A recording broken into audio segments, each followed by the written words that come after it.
더정치 인터뷰 더불어민주당 김성수 의원 나오셨습니다. 김성수 의원님 안녕하세요. 네, 안녕하세요. 네, 어제까지 지방선거 치르느라고 고생 많이 하셨죠? 저는 비례대표 의원이라서 뭐 특별하게 역할한 건 없습니다. 비례대표면 전국을 다 다니셔야 되는 거 아닌가요? 전 이번에는 그냥 박원순 시장 TV토론본부장 네. 역할을 주로 했습니다. MBC 기자 출신이시고요. 지금 여당 국회의원을 하고 계시지만 여당 안에서도 어떤 기자적인 시각, 객관적인 시각을 잃지 않고 계신 정치인이라고 제가 알고 있기 때문에 인터뷰 요청을 드렸고요. 지방선거 결과를 어떻게 보시는지, 앞으로 네. 전국이 어떻게 갈 걸로 보시는지 이런 것에 대한 질문을 좀 나눠서 드리겠습니다. 자, 우선 지방선거 결과인데요. 전반적으로 총평 좀 해주시죠. 결과 보고 어떤 느낌을 받으셨습니까? 저는 한마디로 문재인 대통령의 승리다 이렇게 규정할 수 있을 것 같고요. 또 한쪽에서는 보면 보수 야당의 몰락이다, 네. 참패다 이렇게 두 가지 측면이 있는데 저는 이번 선거에서 키워드가 딱 두 개 있다고 생각을 해요. 하나는 탄핵이라는 거고요. 탄핵. 하나는 평화입니다. 평화. 평화. 네. 이 두 가지가 키워드인데 문재인 대통령의 승리라는 거는 철저하게 그 흐름을 탄 거고요. 보수 야당의 몰락은 거기를 거스른 거죠. 그러니까 탄핵에서 드러난 국민의 민심이 결국 나라다운 나라를 좀 만들어 보자 이런 거였었는데 네. 그 나라다운 나라를 만들기 위해서는 과거에 잘못된 거를 정리를 해야 되고 앞으로 개혁해 나가야 되는데 그거에 대한 열망이 지금도 대단히 강고하다. 그래서 문재인 대통령에게 힘을 실어줬다. 네. 이렇게 볼 수 있는 거고요. 또 평화라는 건 지금 뭐 한반도 평화의 물결이 이제 거세게 밀어닥치고 있는데 그렇죠. 이 한반도 평화의 물결을 국민들은 기대 속에서 바라보고 있는데 이제 그 물결이 잘 가도록 하는 쪽에 힘을 실어준 거죠. 그런데 보수 야당은 전부 다 거꾸로 간 거예요. 탄핵에서 드러난 민심 철저하게 외면했죠. 네. 그다음에 한반도 평화에 대해서는 뭐 쇼니 뭐 위장 평화 쇼니 이렇게 폄훼했죠. 거기에 대해서 철저하게 국민들의 등을 돌렸고 그러니까 보수 야당으로서는 스스로 무덤을 판 꼴이다. 저는 이렇게밖에 이번 선거 결과는 읽을 수 없다 이렇게 생각을 하는데 네. 다른 그 정치적으로 보면 한국적 보수가 사멸하는 그런 원년으로 기록되지 않을까 하는 생각이 듭니다. 그러니까 네. 그 한국적 보수라는 게 철저하게 기득권을 수호하고 네. 그다음에 그 냉전적 사고에서 벗어나지 못하는 반공 보수. 이게 이제 우리나라 보수의 특징인데 그렇죠. 그동안 그걸 갖고 유지를 해왔는데 그거에 대해서는 이제 철저하게 국민들이 이제 심판하고 이제 그런 보수는 필요 없다. 이제 그런 맹목적 보수, 기득권 보수, 반공 보수 이거는 진정한 보수가 아니다. 이제 그런 보수는 사라져야 된다.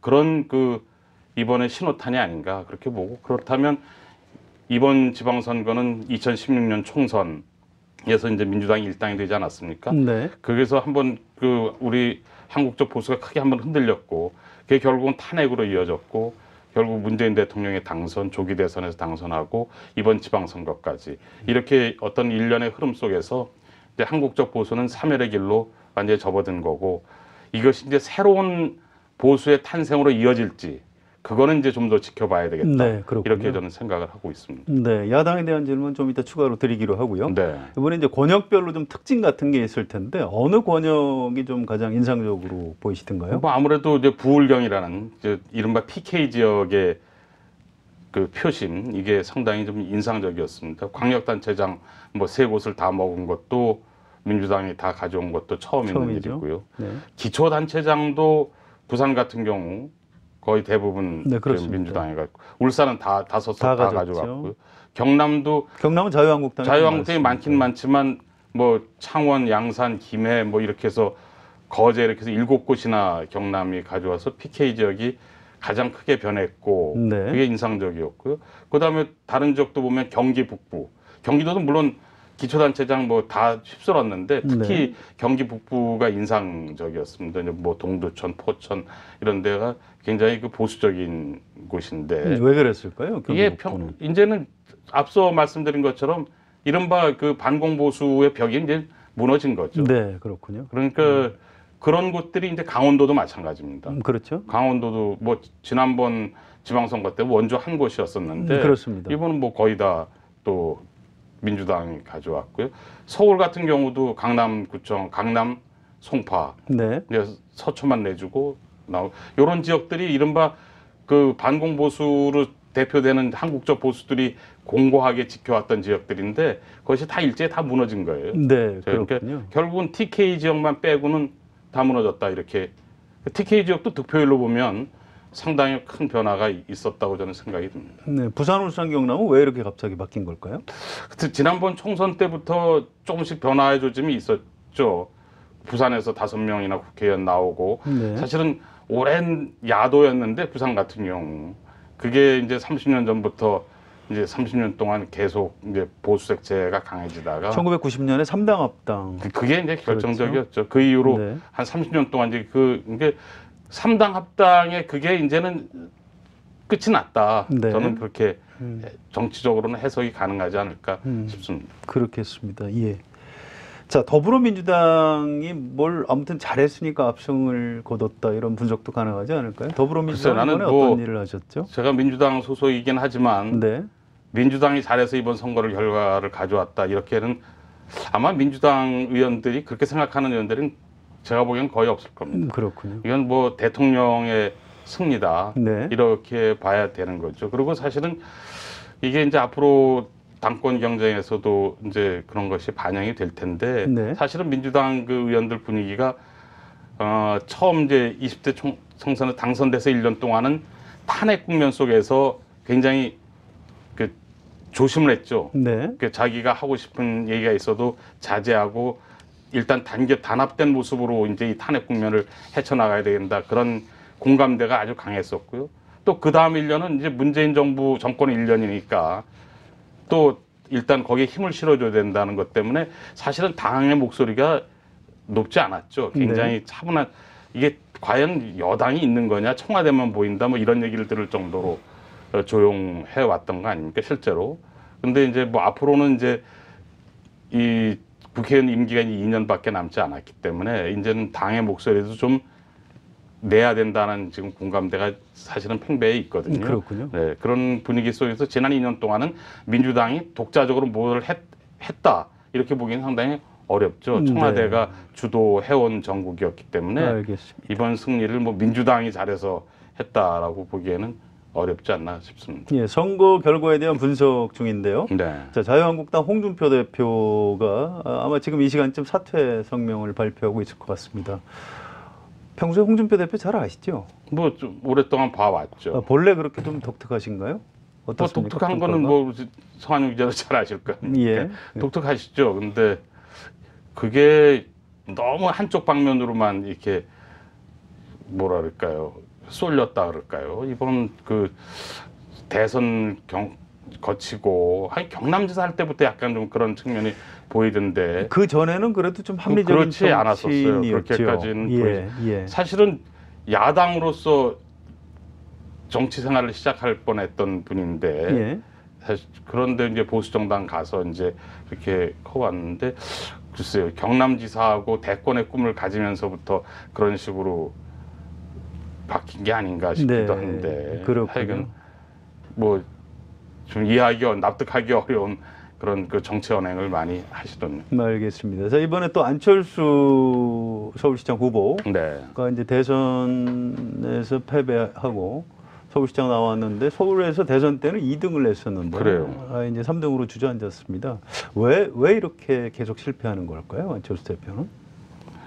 글쎄요, 이제 안철수 현상이라는 게 있었고 네. 안철수 그러면 새 정치 이제 그런 걸로 이제 상징화됐던 정치인인데 이제 그런 거에 대한 이제 기대와 그런 거는 점점 다 그러니까 자기가 갖고 있는 자산을 하나씩 다 이제 잃어가고 있는 거 아닌가 그런 국민들 유권자들한테 보일 때는 이제는 어떤 아집만 남고 뭐 그런 게 아닌가 하는 그런 실망감을 계속 주고 있는 거 아닌가 싶은데 글쎄요 이게 서울에서도 지난번에는 서울에서 2등을 했거든요. 그렇습니다. 20. 근데 갈수록 지금 하향 곡선이에요. 지금은 19%대로 이제 지지율 자체도 이제 점점 떨어지고 있고요. 계속 3등 하고 있고요. 네. 그러니까 앞으로의 정치적 행보가 상당히 어려워 보이는 건 분명하죠. 네, 알겠습니다. 자, 눈앞에 당장 현안에 대한 질문을 조금만 드리겠습니다. 이번에 그 국회의원 재보궐 선거가 있었고요. 네. 12개 중에 11군데를 이겨서 이제 정세균 전 국회의장이 복귀하면 130석이 됩니다. 그렇죠. 그러면 민주평화당하고 정의당 교섭단체까지 하면 150. 그래서 여권이 과반 의석을 확보하게 되는 건데요. 자, 이렇게 되면은 앞으로 후반기 국회는 여당 마음대로 되는 건가요? 전혀 그렇지 않죠. 아, 왜 안 그렇죠? 이게 이제 뭐 국회 선진화법 때문에 최소한 180석은 있어야지 이제 가능하고요. 네. 그 철저하게 여야가 합의하지 않으면 입법은 곤란합니다. 물론 인사 문제나 예산 같은 경우는 이제 과반이니까 이제 돌파가 가능할 수 있을 텐데 예. 실제로 어떤 개혁을 위한 입법, 제도적 뒷받침, 입법을 통한 제도적 뒷받침은 여전히 뭐 지금과 마찬가지로 굉장히 힘들 겁니다. 일단 당장 원구성 협상은 어떻게 될까요? 원구성 협상 이제 뭐 시작을 해야 되겠죠. 일단 국회의장 후보자는 더불어민주당에서 문희상 의원 선출해놨고요. 해놨고요. 그거는 뭐 되는데 큰 문제가 없을 겁니다. 왜 이제 150석 이상이 확보가 가능하고요. 네. 민주평화당만 이제 설득을 하면 그거는 뭐 충분히 가능한 거니까 국회의장단 구성은 큰 문제가 없는데 이제 부의장 몫을 어디를 주느냐. 그게 이제 조금 걸림돌이 되겠죠. 자유한국당 하나, 바른미래당 하나 아닌가요? 그게 이제 상식적이죠. 예. 가면 그런데 이제 민주당 입장에서는 민주평화당을 좀 배려를 해야 되는 더욱 그 민주평화당이 중요해졌거든요. 아, 지금. 그렇죠. 네. 그러니까 네. 그 대목에서 혹시 상임위원장당 배분과 맞물려서 국회 부의장이 바른미래당을 건너뛰고 민주평화당으로 갈 수도 있지 않을까 저는 그렇게 보는데 이제 상임위원장 배분이 굉장히 좀 복잡할 겁니다. 지금은 8대 8대 2거든요. 네. 지난번에 국민의당이 3당이었으니까. 근데 지금 4당 체제라서 의석 비율로 하면 8대 7대 2대 1이 돼야 됩니다. 네, 지금. 그렇군요.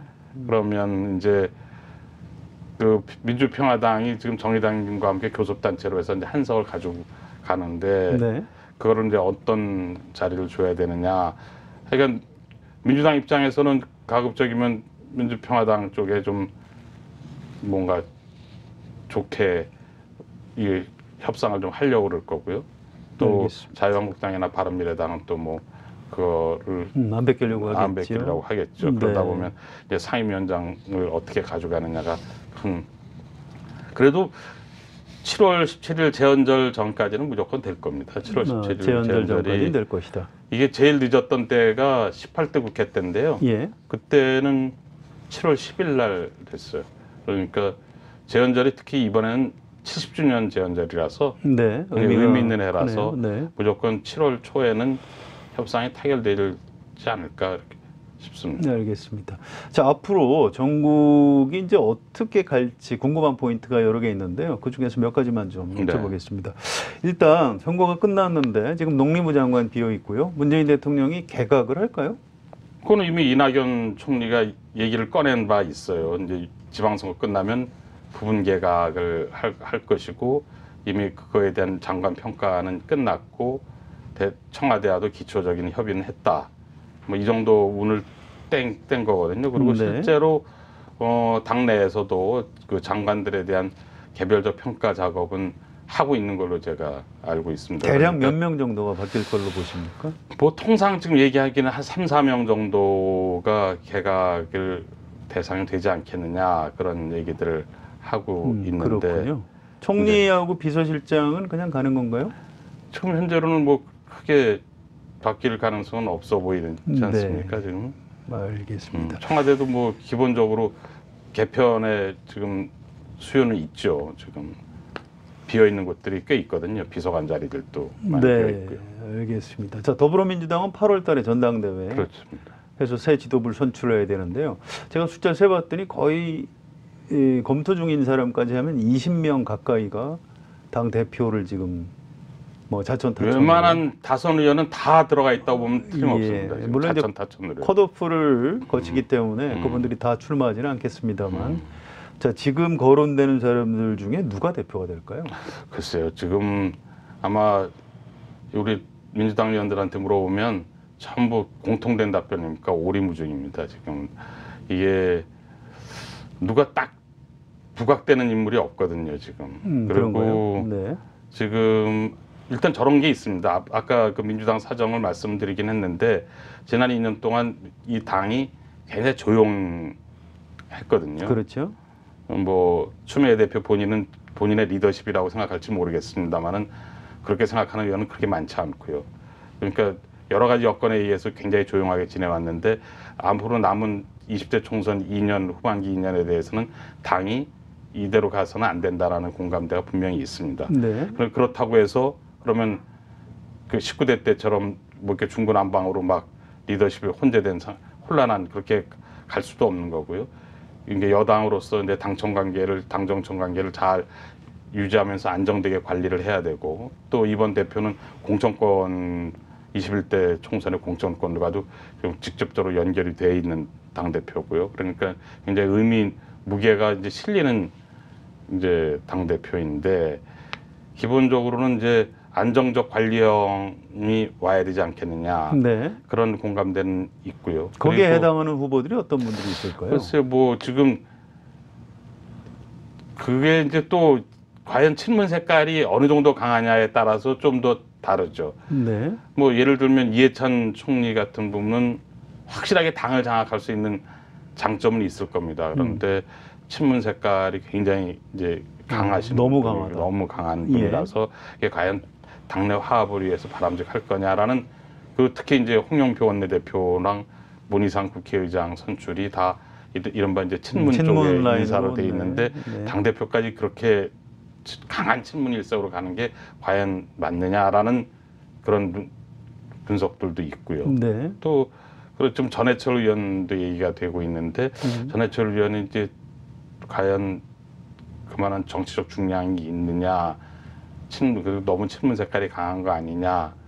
그리고 또 반대로 얘기하는 사람들은 확실하게 친문 성향의 사람이 관리를 해야지 청와대의 관계도 원만하게 갈 수 있다 오히려 뭐 이렇게 얘기하시는 분들도 있고요. 그런 분들도 근데 이제 반대로 친문 색깔이 조금 약한 옅은 분들은 거기에 대해서 과연 당을 잘 이게 장악을 하고 갈 수 있겠느냐라는 네. 의문이 들고요. 그러니까 알겠습니다. 이게 좀 굉장히 복잡한 상황이죠. 지금 열심히 하시기는 뭐 송영길 의원이나 김진표 의원 뭐 이런 분들이 굉장히 열심히 하고 있죠. 이인영 의원도 열심히 하고 있는 것 같고요. 이종걸 뭐 이런 분들도 지금 지방을 뭐 순회하면서 이번 지방선거에서도 다 열심히 각 지역을 돌면서 얼굴을 알리고 했을 겁니다 아마. 행정부의 김부겸 장관이나 김영춘 장관 이런 분들이 나올 수 있을 김부겸 장관이 이제 제일 관심의 인물이죠. 네, 그렇군요. 김부겸 장관이 이제 여러 면으로 그 안정 좀 이렇게 화합형 인물이지 않습니까? 그렇죠. 그리고 TK라는 이제 상징성도 있고요. 예. 그래서 적절한 인물로 보이는데 이게 과연 대권을 염두에 둔 사람을 이번에 당대표로 앉는 게 과연 옳으냐, 공천권을 행사하게 될 텐데 네. 불공정 경선이 되는 거 아니냐, 뭐 그런 우려의 시각도 보이고요. 김부겸 장관의 경우는 아직 고민 중인 것 같은데 본인이 뭐 들리는 얘기로는 대통령이 직접 뭐 말씀하시기 전에는 자기가 먼저 내가 뭐 장관 그만두고 당으로 돌아가겠다는 얘기를 하기는 곤란한 거 아니냐, 뭐 이런 얘기를 뭐 김부겸 장관 본인은 하고 있다고 그래요. 그렇군요. 그러니까 먼저 대통령한테 그만두겠다 그런 얘기를 자기가 할 수는 없는 거 어려운 아니냐. 그런 상황이군요. 좀 더 이제 선거가 끝났으니까 두고 봐야 될 것 같습니다. 네. 자, 그동안 지난 1년 동안 문재인 대통령한테 야당과의 협치 또는 연정 이런 걸 좀 해야 되는 것 아니냐 이런 건의가 당에서 좀 있었던 걸로 알고 있고요. 대개 문재인 대통령과 청와대의 답변은 일단 지방선거 이후에 좀 보자 이렇게 했던 걸로 알고 있습니다. 자, 이제 선거가 끝났는데요. 그럼 지금부터 이제 문재인표 정치라고 할까요? 그런 게 좀 시작되는 건지 야당과의 어떤 연정, 통합 이런 정계 개편의 가능성은 어느 정도 있다고 보십니까?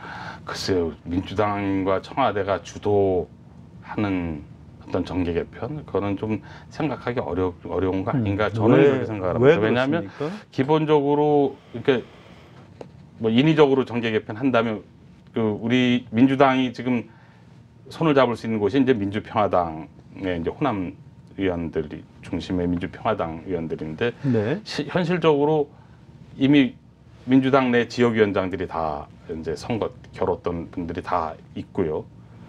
그런 분들이 이제 그래서 현실적으로 그분들을 받아들여서 이제 통합하기는 현실적으로 어려움이 있지 않을까 싶은데, 그러면 과연 연정은 가능할 거냐? 네. 그러니까 예를 들면 민주평화당의 일부가 내각에 참여해서 어떤 그런 연정 형태로 갈 수도 있지 않을까 하는 관측도 있는데, 과연 문재인 대통령이 그런 연정의 형식을 받아들일까 생각을 염두에 두고 있을까? 저는 개인적으로 좀 의문입니다. 문재인 대통령이 그런 연정의 방식에 대해서는 사실은 대통령 당선된 뒤에도 취임하기 전까지 그런 얘기들을 옆에서 결국은 입법을 위해서는 연정이 필요하다는 건의들을 많이 했는데, 네. 대통령이 어떤 개혁 드라이브를 위해서는 청와대가 민주당이 힘을 쥐고 가야 된다라는 생각이 굉장히 강하시고, 그런 정치공학적 어떤 그 연정이랄까 그런 거를 정치공학적이라고 좀 받아들이는 측면이 좀 있는 것 같아요. 그런 걸 좀 싫어하시는군요. 예, 싫어하시는 것 같아요. 문재인 대통령이 당대표할 때 대변인 하셨죠? 네. 그 대화도 많이 해보셨을 것 같고요. 문재인 대통령은 왜 그런 그 여의도 정치 또는 기획, 네. 전략 네. 이런 거를 좀 싫어하는 것 같은데 왜 싫어한다고? 기본적으로 보십니까? 정치인이 아니었지 않습니까?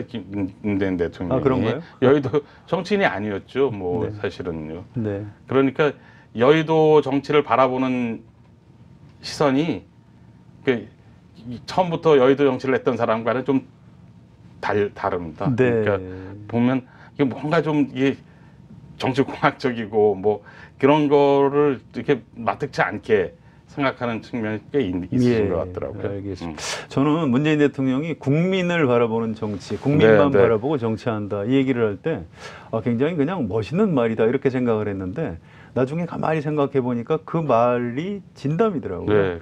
그런 생각이 강하시죠. 예, 국민만 바라보고 해서 일단 여기까지 좀 끌고 온 것이 아닌가 이런 생각이 좀 듭니다. 자, 이 부분은 여당 의원한테 야당 쪽 사정을 물어보는 건 예의는 아니지만 일단 네. 좀 궁금해서요. 야당발 정계 개편의 가능성 같은 것은 좀 어떻게 보고 계신지요? 그러니까 지금 바른미래당이나 특히 바른미래당 같은 경우는 네. 이제 원심력이 많이 작용을 하겠죠. 지금 뭐 벌써 들리는 얘기로는 자유한국당 출신 의원들 일부가 다시 자유한국당으로 복귀할 거다. 뭐 구체적으로 이름도 이제 거명이 되고 이제 그러던데요. 그리고 그동안에 안철수 대표랑 이제 유승민 대표 간의 뭐 갈등도 심했고, 이제 거기도 이제 8월에면 전당대회를 해야 되는 사정인데, 그 과정에서 바른미래당이 상당히 아마 진통을 겪을 게 거의 분명해 보이고요. 네. 근데 민주평화당도 사실은 지금 정의당과 함께 교섭단체는 뭐 유지를 하고 가겠지만, 거기도 뭐 지금 호남이라는 기반을 완전히 상실을 한 거 아니겠습니까? 뭐 그렇죠. 기초단체당 5명 얻는데 그쳤으니까요. 그래서 이제 야권이 이제 복잡하게 정계 개편의 그 요인은 꽤 있는데, 아직 총선이 2년 가까이 남았거든요. 아, 그렇군요. 네, 그러니까 총선 제가 보기에는 내년 상반기 정도까지는 이런 식의 막 그냥 여러 가지의 그 뭐 퍼즐을 맞춰보는 그런 물밑 움직임이 뭐 무성할 텐데, 활발할 텐데, 그것이 어떻게 구체화될지는 좀 더 지켜봐야 되는 거 아닌가 싶습니다. 바른미래당하고 자유한국당이 통합할 가능성이 있다고 보십니까? 바른미래당에서도 이제 호남을 기반으로 한 일부 의원들이 있고요. 네. 그러니까 그거는 바른미래당이 당대당 통합을 한다는 건 상당하게 생각하기 어렵죠. 쉽지 않을 것이다. 네, 쉽지 않죠. 그렇게 보시는군요. 네. 자, 한 정권 안에서 대통령 선거, 총선, 지방선거를 여당이 다 이긴 전례는 없다고 합니다. 사실은. 네. 그래서 지금 2016년 총선은 민주당이 야당일 때 승리를 한 것이고요. 그래서 벌써부터 2020년 총선에서 어떻게 되느냐. 아까 처음에 김성수 의원께서 우리나라 한국식 보수의 어떤 사멸이 시작된 것 아니냐 이런 말씀하셨고요. 그래서 이제 2020년 총선을 지금부터 좀 전망하는 분들이 있습니다. 특히 부산 경남이 이번처럼 부산에서 구청장을 다 민주당이 차지했는데 이렇게 되면 다음 총선에서 또 부산 경남에서 지금 민주당이 승리를 하게 되면 정치 지형 자체가 바뀔 그럴 가능성이 좀 있는 것 같은데요. 좀 섣부른 질문인지 모르겠습니다만 지금 여러 가지 종합해서 관측을 할 때 2020년 총선을 어떻게 전망을 하시는지요? 글쎄요, 나는 전체적인 뭐 정치 지형의 변화도 뭐 이제 생각을 해봐야 되겠지만 이번 뭐 민주당이 사실 뭐 싹쓸이 한 거 아닙니까? 그렇습니다. 싹쓸이를 네. 했는데 그래서 지금 서울 출신의 서울의 지역구를 갖고 있는 민주당 의원들을 지금부터 굉장히 신경을 많이 써야 될 거다. 저는 오히려 그렇게 생각을 합니다. 왜 그렇죠? 이렇게 우리 국민들의 표심이라는 게 상당히 무섭거든요. 사실은 여론의 흐름이라는 게 지금 이렇게 한쪽에 몰아주고 나면 반드시 견제 심리가 발동합니다. 견제 심리가 어떤 형태로든 발동을 하는데 물론 야권이 지금처럼 계속 지리멸렬하다면 뭐 크게 신경 안 써도 되겠지만 아직도 2년이라는 시간이 남아 있고 네. 또 아까 제가 앞서 말씀드린 것처럼 새로운 보수의 탄생이라는 게 과연 가능하다면 그러면 특히 서울을 중심으로 하는 이 수도권의 민주당 의원들은 견제의 바람을 조심해야 될 겁니다. 그러려면 네. 지금부터 지금의 승리가 자만하거나 오만으로 비춰지지 않도록 관리를 잘 앞으로 국정 운영을 잘 해야 될 거고요. 결국은 제가 이제 걱정스러운 건 그게 이제 한편에서 상당히 우려되는 21대 총선과 관련해서 우려되는 대목이 정치 지형 자체는 전체적으로 변할 겁니다. 이제 더 이상 보수 대 진보 어떤 그런 대결 구도로 가는 때는 아닌 것 같고요. 이제 네. 그런 시절은 지난 것 같고 그래서 그런 이제 이번 싹쓸이를 대한 어떤 반작용, 견제 심리의 발동 이 부분에 대해서 굉장히 유념해서 봐야 될 것 같고요. 그리고 더욱 중요한 거는 이제 국정 운영이 물론 이제 과거 나라다운 나라를 만들기 위한 여러 가지 개혁 작업이 과거를 정리하는 것과 함께 이루어져야 되겠지만 제일 중요한 것은 결국 민생 문제거든요. 그렇죠. 네. 그러니까 지금 벌써 이 한반도 평화 문제 이슈는 조금 있으면 이제 일상화된 이슈가 될 겁니다. 이미 그거에 대한 신비감은 상당히 많이 벗겨졌거든요. 김정은은 다 드러났고 이제 그러면 평화 문제가 일상화된 이슈가 된다면 결국은 이제 국민들한테 와닿는 이슈는 민생 문제가 될 텐데 결국은 뭐 일자리 문제라든가 지금 최저임금 문제라든가 뭐 이런 여러 등등의 문제들에 대해서 뭐 청와대도 마찬가지고 정부 당이 어떻게 이 문제를 앞으로 잘 풀어나가느냐 이게 저는 굉장히 중요한 과제가 되지 않을까 이런 생각이 듭니다. 알겠습니다. 자, 개인적인 질문 간단한 거 2개만 드리고 네. 인터뷰 마무리하도록 하겠습니다. 자, MBC 기자 출신이신데요. 지금 문화방송 이 정도면 이제 많이 정상화됐다고 보시는지요? 이제 뭐 글쎄 정상화를 뭐로 보느냐가 이제 문제인데 일단 뭐 뉴스나 그동안의 편파 보도 뭐 이런 부분에 대해서는 많이 지금 이제 궤도를 찾아가고 있는 걸로 저는 보이고요. 그렇군요. 이제 내부의 이제 경영의 문제가 이제 굉장히 큰 숙제일 겁니다. 그동안에 굉장히 비정상적인 경영을 해왔기 때문에 네. 그 또 인적 구조도 굉장히 이제 왜곡돼 있고요. 이런 부분들을 어떻게 잘 이제 정리를 해나가느냐 이게 이제 큰 과제가 될 겁니다. 지금 MBC 경영진하고 간부들이 뭐 대체로 잘 하고 있다고 보십니까?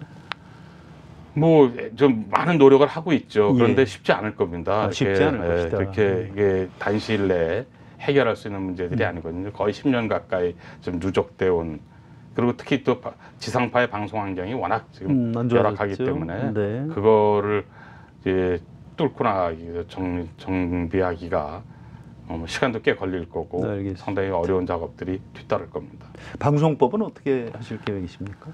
방송법 뭐 제 개인적인 생각으로는 사실은 우리가 야당 시절에 만들었던 그 방송법을 이제 통과시켜야 된다, 예. 빨리 해야 된다는 생각엔 뭐 크게 변함이 없습니다. 그런데 거기에 대해서 반대하는 여론이 적지 않아요, 실제로. 그렇죠. 예, 네. 그래서 이게 빠른 시일 안에 방송법 문제를 해결하는 것은 현실적으로 쉽지 않을 쉽지는 거다. 않을 것이다. 이렇게 저는 예상을 합니다. 예. 지금 비례대표 의원이신데요. 네. 다음 총선에 어디 지역구 출마하실 계획이 있으신가요? 뭐 지금으로서는 뭐 전혀 생각해 보지 않았고요. 네. 앞으로도 생각할 일이 없지 않을까 저는 그렇게. 자, 지방선거 끝나고 여러 가지 이제 전국과 관련한 궁금증 질문 드렸고요. 여기 한겨레까지 와주셔서 대단히 감사하고요. 저희 시청자들께 간단히 좀 마무리 인사 부탁드리겠습니다. 제가 뭐 한겨레 신문 오랜 구독자고요. 그리고 우리 또 지금 같이 하는 성한용 기자도 오랜 같은 기자 생활을 해왔던 사람인데 이렇게 한겨레 TV에 처음 출연해서 이런 대담을 하게 돼서 굉장히 저로서는 뜻깊고 기쁘게 생각을 합니다. 앞으로 또 이 한겨레가 좋은 언론으로서 계속 발전해 나가기를 기대하겠습니다. 더정치 인터뷰 오늘은 더불어민주당 김성수 의원과 함께했습니다. 여러분 고맙습니다.